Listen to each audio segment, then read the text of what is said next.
It's lovely to have so many of you here today. Welcome to our webinar this afternoon. I'd like to introduce ourselves quickly. Thank you for introducing yourself. My name's Liz. And Charlie. We're based here in Cambridge and we're members of the NRICH team. We do wish to thank Trinity College here in Cambridge for funding these webinars so that they're free to you to join. We're very grateful. We know that many of you will be joining the webinar because perhaps you've just joined our Problem Solving Schools initiative, or maybe you're considering joining and possibly you've attended one of our webinars before. So far, we've focused mostly on webinars that are helping you as teachers support your students' mathematical thinking skills. Today's webinar has got a slightly different focus. As part of our Problem Solving Schools initiative, you may well have seen our Problem Solving Schools Charter. So if I am just going to go to the NRICH website and share, just have a quick look at the Charter on our screen. So here we're looking at the NRICH homepage. And if I go to the Problem Solving Schools menu and choose the third item there, we'll see the Charter. What we've done here is we've created some statements for you to consider as you're thinking about, where you are in your school, reflecting on your current practice, and what you might like to work on as you join the Problem Solving Schools initiative. And we've split this up into 5 sections, beginning with the values and ethos, your beliefs about mathematics teaching and learning and mathematics itself. The way then that might influence the leadership and professional development in your school, and the way that the curriculum is structured and pedagogy and assessment. And that in turn, of course, will affect your classroom culture. But today, we're particularly going to think about this last section of our Problem Solving School Charter, which is about problem solving beyond the classroom or beyond the school. So Charlie, shall we have a quick conversation about, why is this so important? Okay, shall we stop sharing the screen? That might be good, yeah. Good plan. Okay, so I suppose too many students leave school feeling that, having only had a diet of sort of textbook maths and exams, and when you think about other subjects, you appreciate that they have their experience in the classroom, but also a much broader experience. Right. The music teacher encourages students to join choirs and orchestras, and they have a lot of experience of music in their home environment and go to festivals. And children join the drama department and put on school plays and go and see school plays. The geography department organizes exhibitions. The history department organizes trips to battlefields and museums. Yeah. The PE department organizes clubs and sports fixtures, tournaments. Okay. When I started teaching and I wanted to do something outside lessons, I was encouraged to run the chess club. Right. And that was sort of the only thing. The only option. And now we're much more fortunate. There is a lot more available than used to be available. And some of which is free of charge, I guess. A lot of it, yes. Well, like the NRICH website. And so I think it's really important that we ensure that students are exposed to have as broad experience of mathematics. Yeah, I guess some students will actively seek out that broader experience themselves. But again, I guess our role as teachers is to actively expose all students to some of these other avenues. Yes. Yeah. I mean, one of the things we'll talk about, for example, is what books are in the school library, and we know that there are science books and history books and geography books. And again, when I started teaching and I went to the school library, there didn't seem to be a maths section. And we're going to be recommending lots of books that could go into, because in the same way that some students read novels, fiction beyond the books that are set for exam purposes, there are some students who are interested in reading maths beyond what the maths that is in the textbooks. Absolutely. Okay, brilliant. I'm sure those of you participating will have other reasons to add to ours.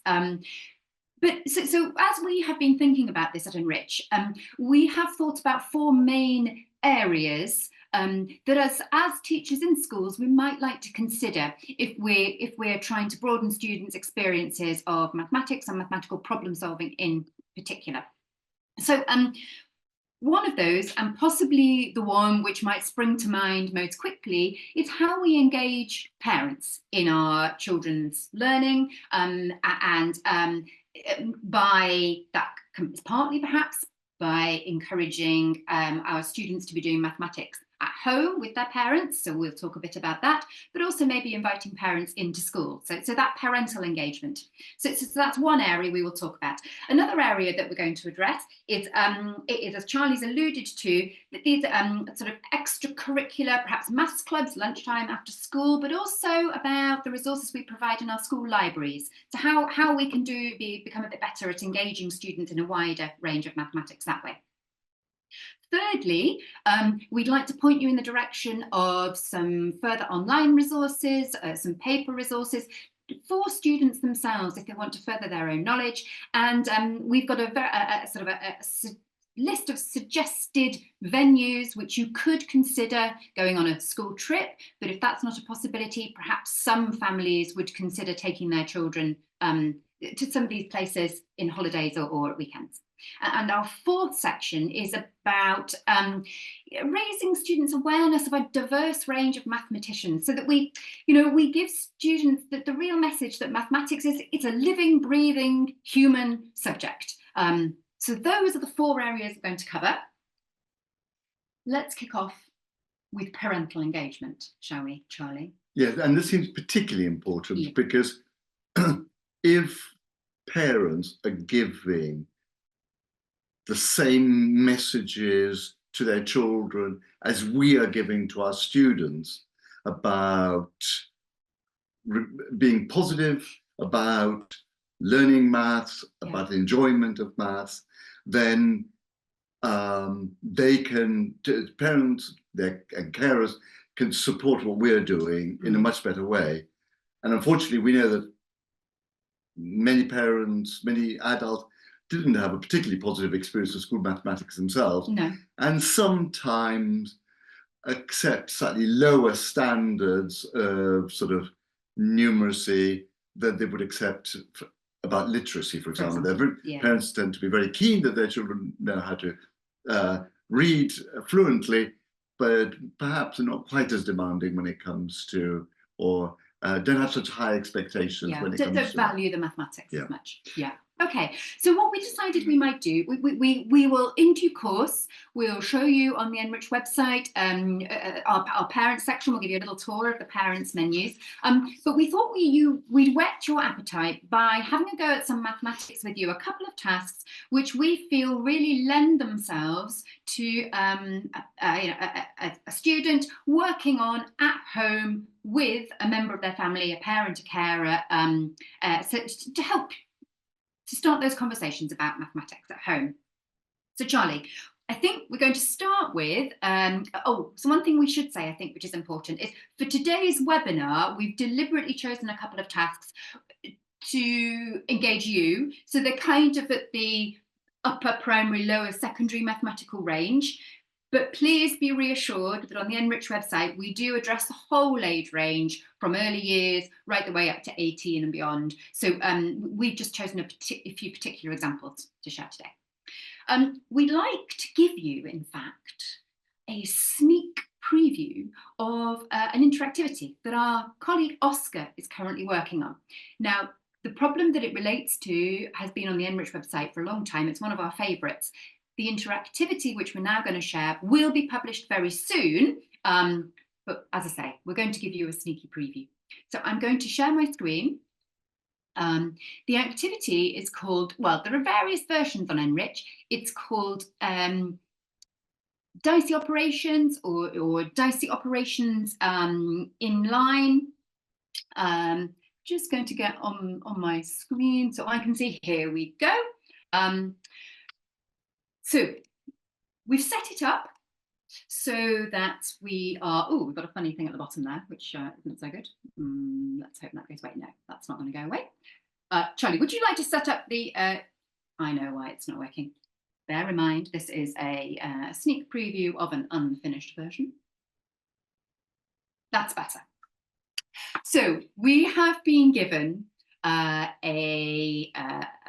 addition calculation to perform here.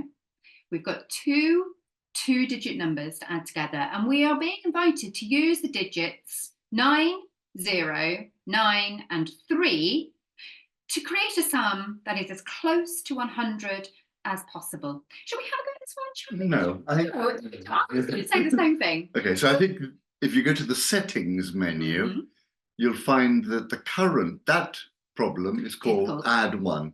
So it's version 1, it's the least challenging, and I think we should do at least add 2. A little bit more. But it's good to know that what add 1 looks like. And here the target is going to be 1,000, and we're going to have three-digit numbers. Okay. Okay, so we've had 9 digits randomly generated. Yeah. And we can choose where to put them. Yeah. And I thought we were going to go for the horizontal setting. Let's go. So you can lay it out vertically like that. But if we choose horizontally, you might be aware that I keep removing this backslash. This, as I say, this is all work in progress. So once this is published on the NRICH site, there won't be the glitches that we're experiencing. So we've got three-digit numbers. This is in a horizontal layout this time. And we've been given, as Charlie said, 9 random digits to create a total as close to 1,000 as possible. Right, we're going to give you a little bit of time. We're going to have a go at this problem. We're going to have a go too. I'll just read out, I'll tell you what I'll do is I'll pop the digits that we're using in the chat as well, just in case it's a little bit difficult to see them. 6, 1, 0, 1. 0, 9, 4, 1, 8, 0, 9, 4, 1, 8, 0. There we go. And we should mention that you are allowed to put the 0 in the hundreds column. I wasn't going to say that. I was going to say sorry. Asked. Okay, sorry. Oh, okay, never mind. Okay, so let's have a little go. We'll give you a couple of minutes.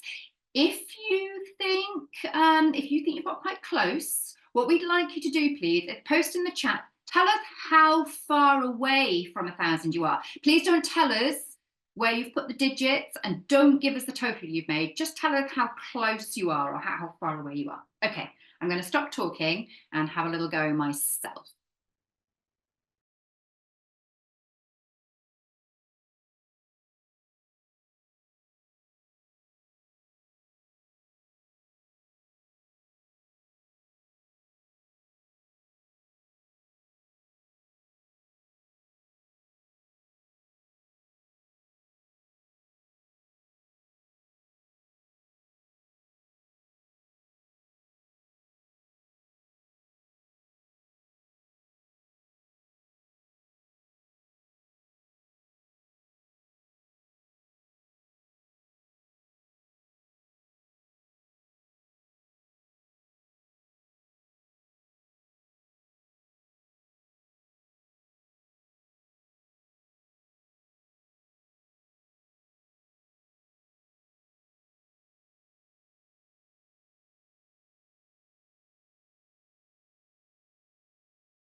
Thank you very much to those of you who've posted. Remember, we were inviting you to say how far. Thank you for telling us. Just nobody has told us how they've got there, which is brilliant. I think the closest, we've got one person who believes they have got exactly 1,000, which is fantastic. We've got a few people who believe they're 18 away, and we've got a couple of 9s away. Okay. Charlie, shall we have a little go? Apologies for those of you who are still thinking. This oh, somebody else thinks they've got 1,000 as well. Okay, let's Charlie and I have chat. Interestingly, Charlie and I think, have we both got the same, or did you get close? I've got both 9 more and 9 less than 1,000. Get you. Okay. Neither of us, though, have got 1,000. That doesn't mean to say it's impossible, but let's see. Right. So, Charlie, shall we share at this point? I'm going to stop sharing the visualizer. Wait a minute. I better write down the numbers. Oh, yeah, then. Write down the numbers. 8, 6, 1, 0. I'm going to write them in order because I find it easier. 0, 1, 1, 4, 6, 8, 8, 9. Is that 9 digits? Yes. Great. Okay, so I'll stop sharing the web page, and instead we're going to share now the visualizer so that you can watch us scribbling. Here we go. Right, there we go. Ooh, switch camera. Let's see, is that going to work? Good. So hopefully you have got, yep, you can see the piece of paper. All right, so Charlie, let's have a little think about this. Our aim is to get as close to 1,000 as possible. So I think, I mean, I began with the hundreds. I did too, yes. You did too, okay. So what I was trying to do is I was thinking, I want to try and get close to 10 hundreds, but a little bit less if I can, was sort of my thinking. And I also laid out my sum in this way. Right, okay. Because I find it easier to picture what's going on. Yeah. Which is a you know, I think once we've had experience of different ways of calculating, we can make those decisions, can't we? Absolutely. It's nice that I've been given a choice and I can do this as I want. Okay. Okay. So you say you had similar thinking, and then so I tried a few things, and I didn't immediately. In the end, well, I started going a bit too low, I think, and then so I ended up with a 6, a 1, and a 1 to make 800. Right, and I think. What did you do? Right, and yes, I considered the hundreds adding up to 900. Yeah. But then I was worried I had lots of very big numbers and that my tens was going to end up to lots big. Of tens. And so I also chose 6, 1, and 1. But now I'm thinking, yes, one could have chosen 9, 0, and 0 and then not carried very much. Maybe that's what Andrew and the other person. Yeah, maybe. So we've got 800 here. Yeah. And so then I wanted the numbers in the tens column to be as close to 20 as possible. Right. And I had an 8, an 8, and a 4, which gave me exactly 20. And that was quite nice because I hadn't used the zeros. So I was just left with a 9 there. You weren't going to be too far off. So I knew that was 800. I knew that was 200. Yes, so I ended up with 1,009. Yeah, that's what I did. But you said you also got 9 less. I got 9 less by. What did I do? Let me do my squares again.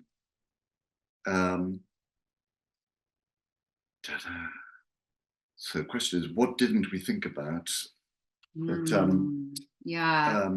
that those people who have. So what did I do? I thought, what if I did? Because I could see there were a lot of zeros and ones. Yeah. So I thought, well, one possibility is to put our zeros and get 900. Yeah.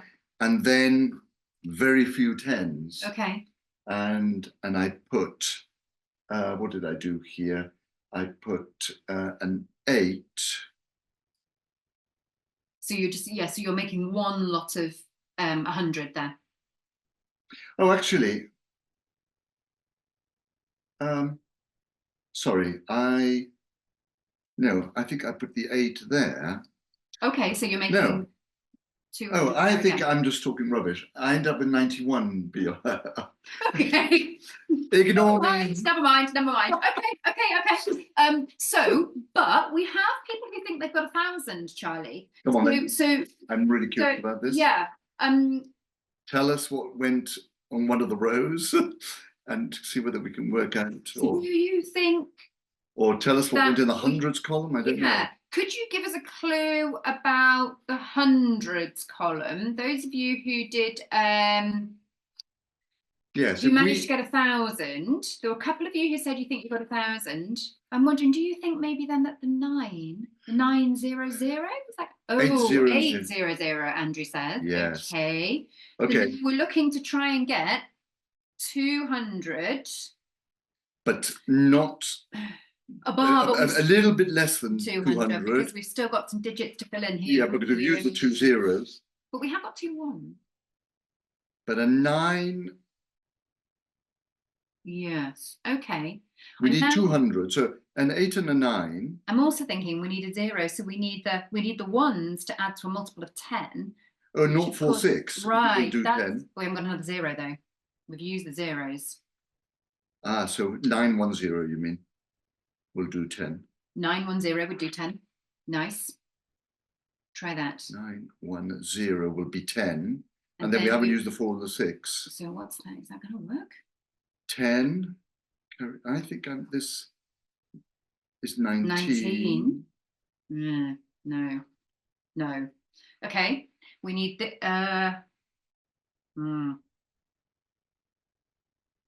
If we have 046, then the 9 and the 1 come here. Yeah, that works. Oh, yes. So, hang on. We don't have another 0. No. But if we put the 4 and the 6 here.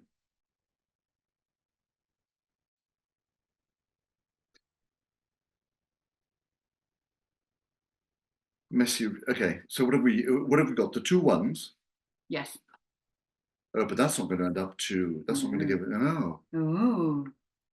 Andrew, we need more help. Hang on, we haven't used the 9 here. Look, there's no 0. There's no other 0. We can't use the 0 here. I'm sorry. But you're probably shouting at your screens, aren't you? Those of you participating now. Start again. So we've got. Andrew says he used 800. Oh, Andrew's giving us another clue. You're taking pity on us. Andrew's taking pity. Use all 3 digits to make the 10 in the ones column. Use all 3 digits to make the 10s in the ones column.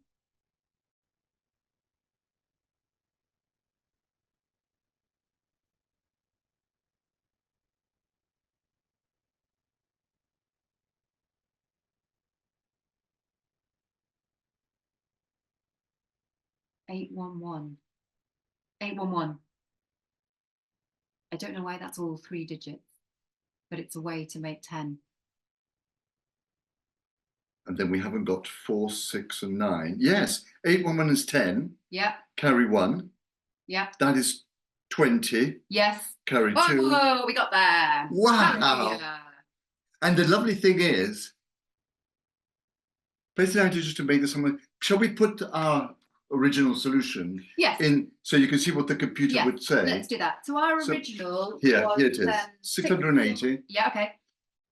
606 8 0 180 18.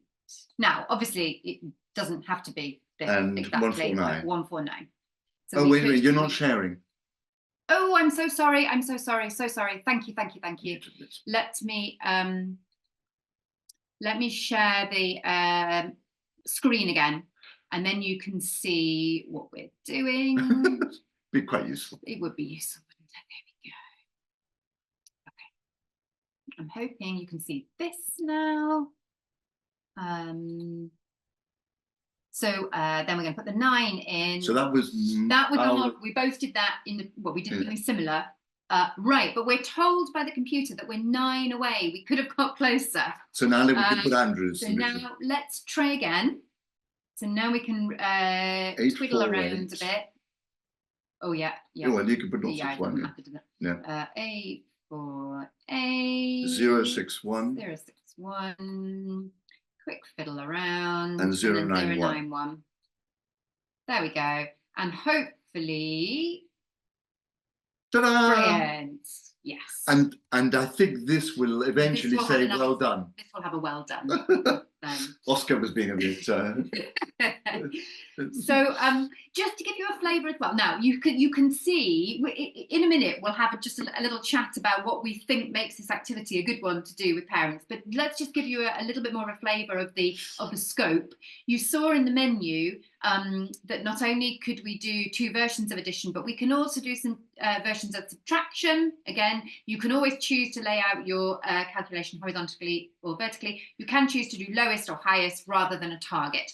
And sub 1, I think, is a 2-digit number minus a 2-digit number. That's sub right. 3 is a 3-digit number minus a 3-digit.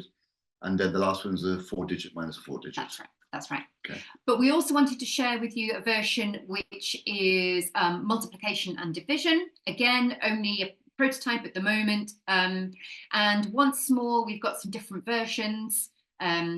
Mult 1 is a 2-digit by 1 digit. Multiplication 2 is 2 by 2, as you just saw. 3 is 3 by 2, I believe, but let's just check. Yeah, 3 by 2. And then you've got division as well. 2-digit divided by 1, and then 3 divided by 1, I think. Yeah. So these will be coming soon to the Dicey Operations range of activities on NRICH. But Charlie, let's have a little think about why these are useful to stop sharing. Yeah. Why these are useful for this is the kind of activity that I guess what you could do is you could introduce students to in the classroom. And then you could invite them to take home and share with somebody at home, a parent or carer. And so one of the reasons, because you can play like a game where both of us have paper and pencil, and we give ourselves a few minutes, and then we see who gets closest to 1,000 or to 100, whatever it is, and then we test our ideas. I thought I was 9 lower, and actually I'd made a mistake. Right. And I wasn't. I was 91 higher or something. Close. Right. And so I think so the game, so being a bit playful with numbers makes it feel less threatening, I think. And we talked about some parents' anxiety about mathematics, so maybe and we've played, for example, some of the harder ones, and it's taken us 4 or 5 goes before we've got as close. Well, a bit. We struggled, just like we struggled here. Yeah, yes. Absolutely. And so it's not about necessarily getting the calculation right. You can get the calculation that you do right, but you still haven't got the closest one. So there is that strategic thinking, just like we did, where Andrew had to give us some hints. Absolutely. Still we struggled. Yeah, completely. Or and if the game element doesn't appeal, then you could encourage a student to work together with the adult at home to try and get as close as possible. The interactivity serves a really nice purpose because it gives you the mathematical feedback, and so you know what to strive for. So therefore, the mathematics expert, which is key.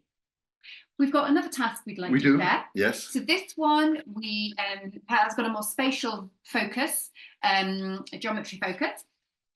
Charlie will get to share the visualizer again to introduce the task. Now, this is on the NRICH website, but we're going to introduce it away from the website to start with.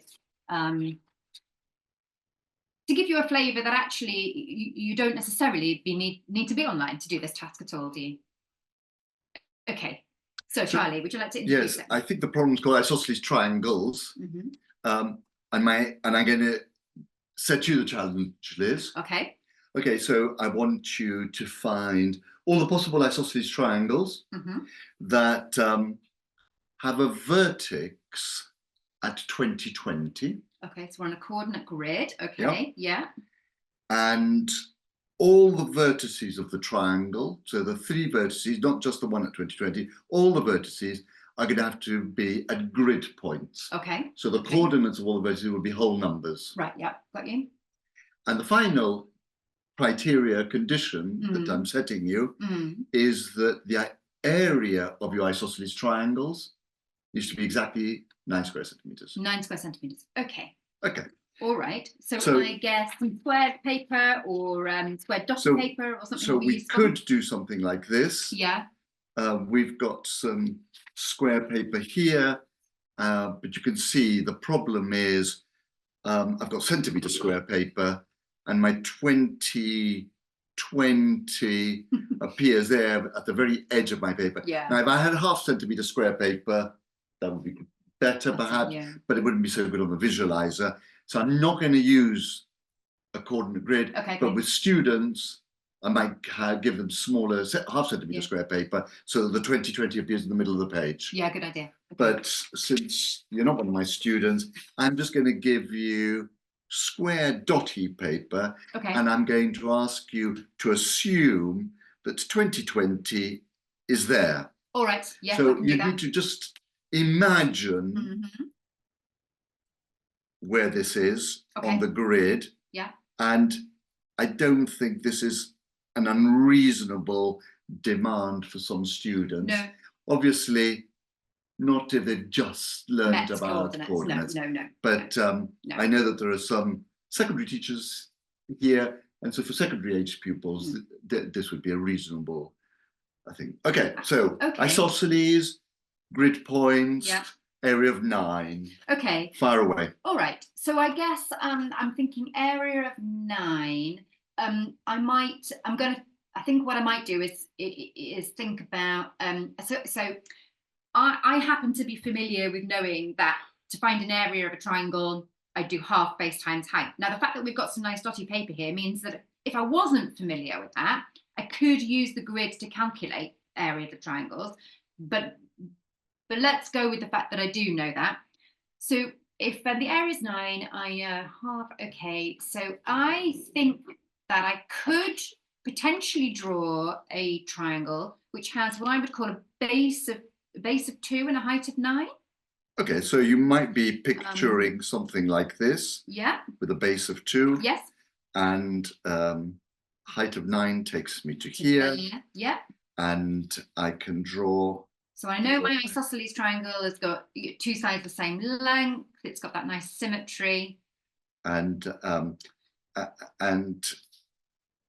even if I'm not very confident about, if I don't know about the formula for the area of the triangle, I can picture a 2 by 9 rectangle. Yeah, surrounding that. Surrounding it.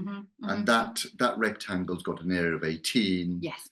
And then I can see that half the triangle makes up half of that column on the left and the other half the column. So I can see that that's half of 18. Okay, so you've got one.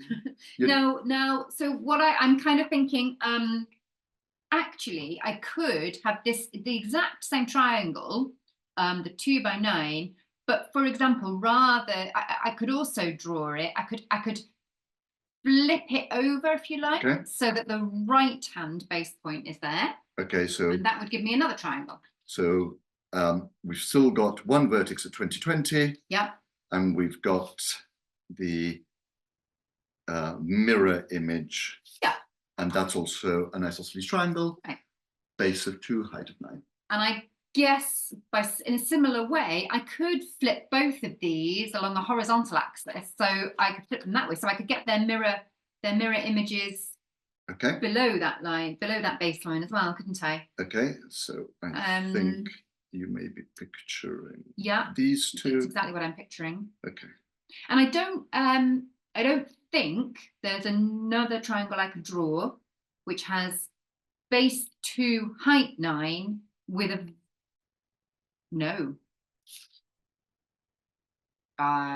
okay. No, I'm lying, because I was just thinking, I've done all my base 2, height 9s. That's rubbish. because I could also have the vertex opposite the base, if you like, which I'm not explaining this very well at all. This vertex could be on 2020. Okay, so I imagine what you're thinking is something like this. Yeah.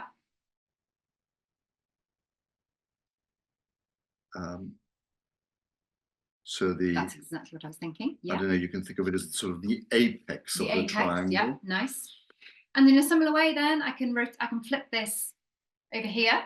Okay. So I've got one there. Oh, I just managed to put my 2020 in the right place there. Okay. I don't think we need to draw them all. Okay. I thought it was. Okay. And similarly, I could do one. Well, I've almost got it here. Look. Oh yes. So this could be one of the green ones. Yeah. And that could be one of the green ones. So you've got 8 triangles so far. 8 triangles so far. Are there any more? I don't think there are for base 2, height 9.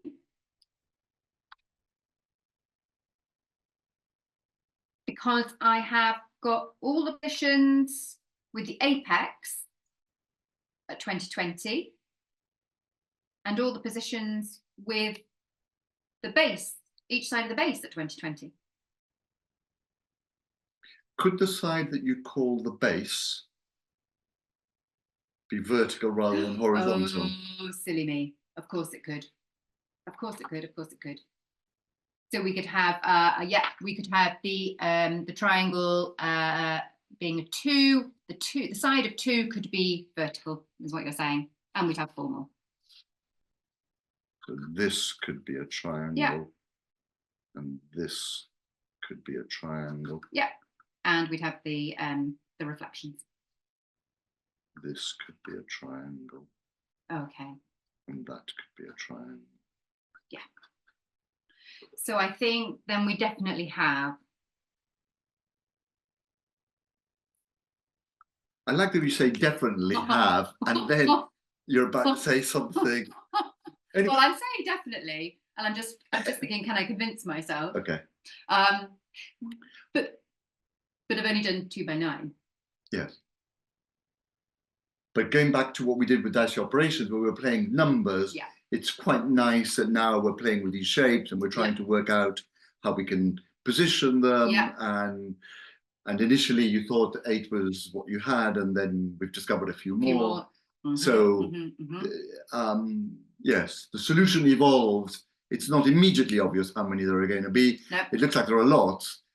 What is remarkable, what you are doing, which is highly commendable, is that you're being very systematic. I was trying to be, even though I didn't end up being as systematic as I could have been in the end, but I was trying. But you've stuck to the 2 by 9s. I've stuck to the 2 by 9s, and of course, like our students wouldn't necessarily do that originally. I definitely didn't do this the first time. But, I sort of wandered all over the place. But yeah, okay. But this is another. It's another playful problem. You could see again something to introduce in the classroom to get students going so that they understand what the task requires, and then taking it home. The mathematics involved is not too high that a parent couldn't be engaged. And you might stop at this stage with the class, with students' class, and say, can you find the rest? Liz has found all the ones that have got a base of 2 and a height of 9. There are other triangles which have got an area of 9. Yeah. Which can have a vertex of 2020. And I think we'll leave everybody to think about it. Have a think.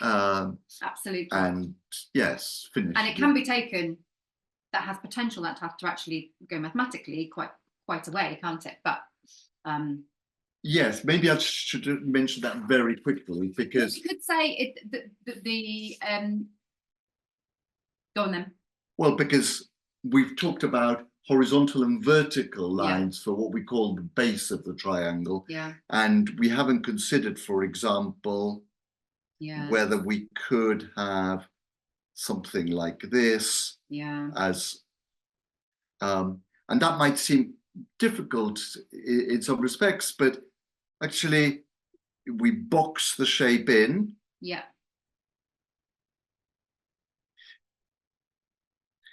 I can sort of tell that this is isosceles because it's symmetrical along that line.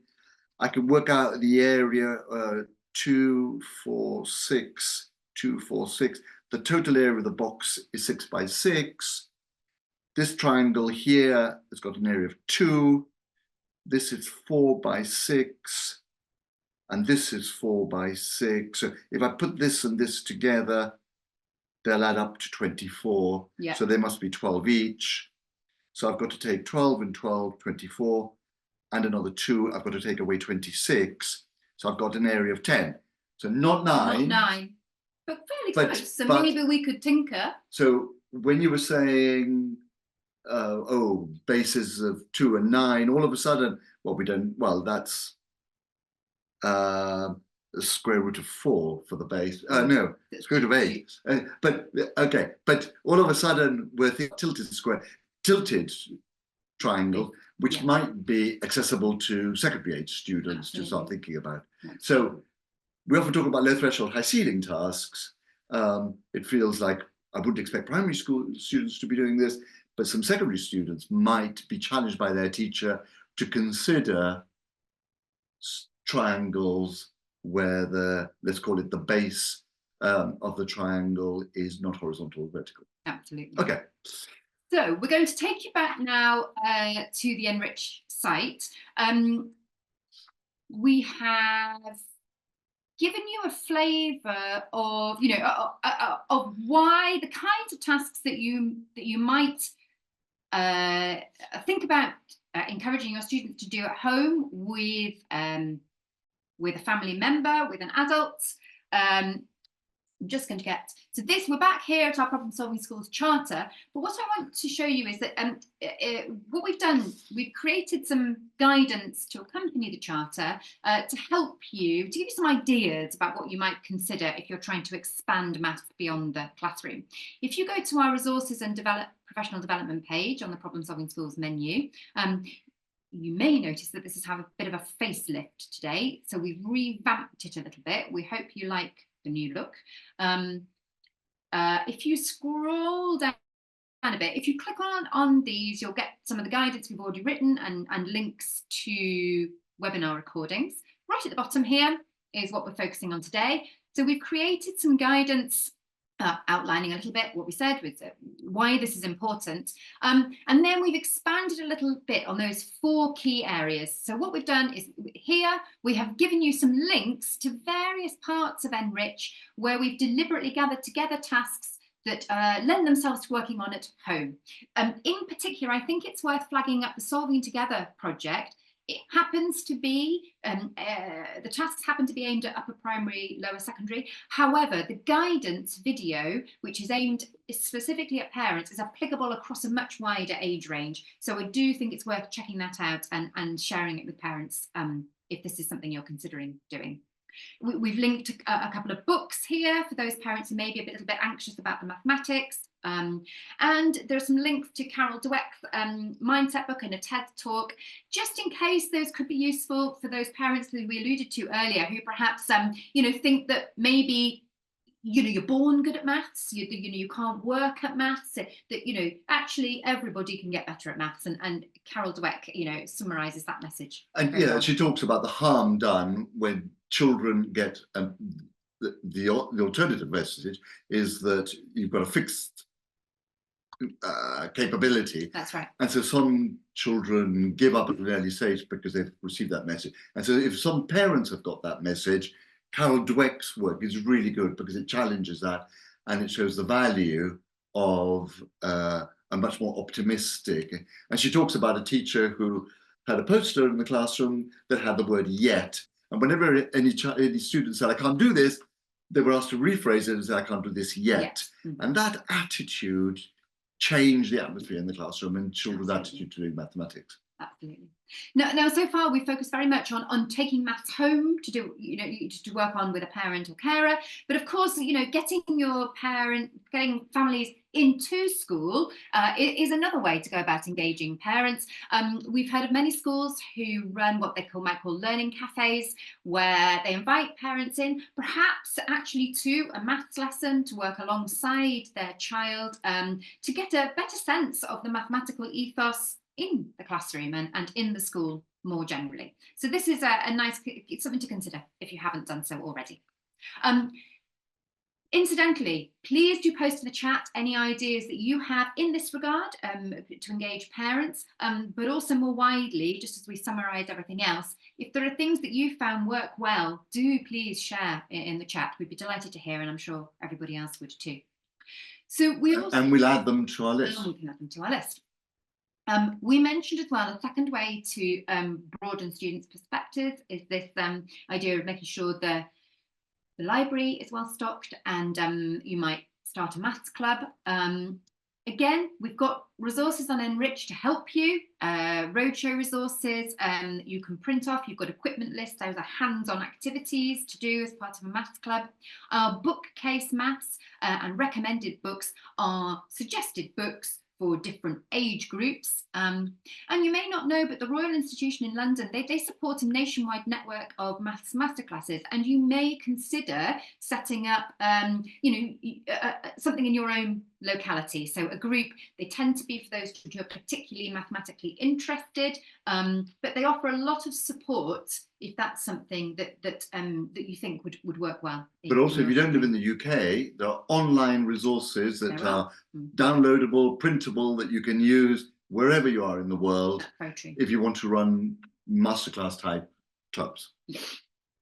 So our third area is then being aware of other things out there, whether printed or online or actual physical sites that you could go and visit. So we've collected together a whole list there, which we hope will be useful to you. This bottom section are physical museums, galleries that you could visit as either yourselves and as a school trip or just make parents aware. And this top section, so Chalk Dust is a paper magazine. The Royal Institution also which has got online, but it's also online, I think. I think it is actually. Yes. So yeah. The Royal Institution also have recorded talks on their website, so you don't need to be able to get to London, as well as their masterclasses. The UKMT often a whole range of publications and other sort of mentoring services, Summer schools, puzzles, all sorts. Maths inspiration shows take place around the country. They are in-person events for teenagers to inspire them. And finally, Simon Singh runs a group called Parallel for curious mathematical minds, particularly again for mostly lower secondary. And finally, in our last section, we've gathered here some resources that might help you sort of raise the profile of mathematicians, offer students some role models, a more diverse range that perhaps they might be currently aware of.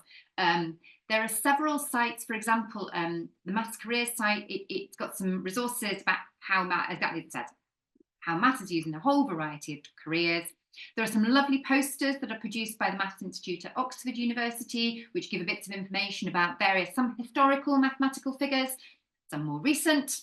Numberphile is an online resource. They have videos and interviews, podcasts, I should say, which are very engaging. And finally, our sister site Plus, they are an online website where you can read all sorts of articles and see videos and podcasts related to mathematics and mathematical research in particular. So we hope this gives you some ideas about how, both to inspire you yourselves with ideas of what to bring to offer your students, but sometimes to directly offer your students so they can explore themselves. As we say, if you have any suggestions that work, please do pop your ideas in the chat. We have run slightly over time, so apologies for that. We would really love your feedback. If you have time to send us feedback, I'm going to pop the link in the chat. But I think we we hope you enjoy raising the profile of maths sort of beyond the classroom. Yeah, we want children and their parents to get used to the idea that in the same way that they encourage their children to do extracurricular music, games, dance, drama, climbing, canoeing, whatever. Maths also has a place, and that they can do it in the same way that often parents read books and share books with their children. They could work on mathematical problems and puzzles together and get a lot of pleasure out of it. And with that in mind, we will, as in previous years, be publishing an Advent calendar during the month of December. And each day there will be a maths problem which we think is suitable for, there'll be a primary Advent calendar and a secondary Advent calendar, which we think will have problems which are suitable for children to take home and work on with, do you want to stop sharing? To take home and work.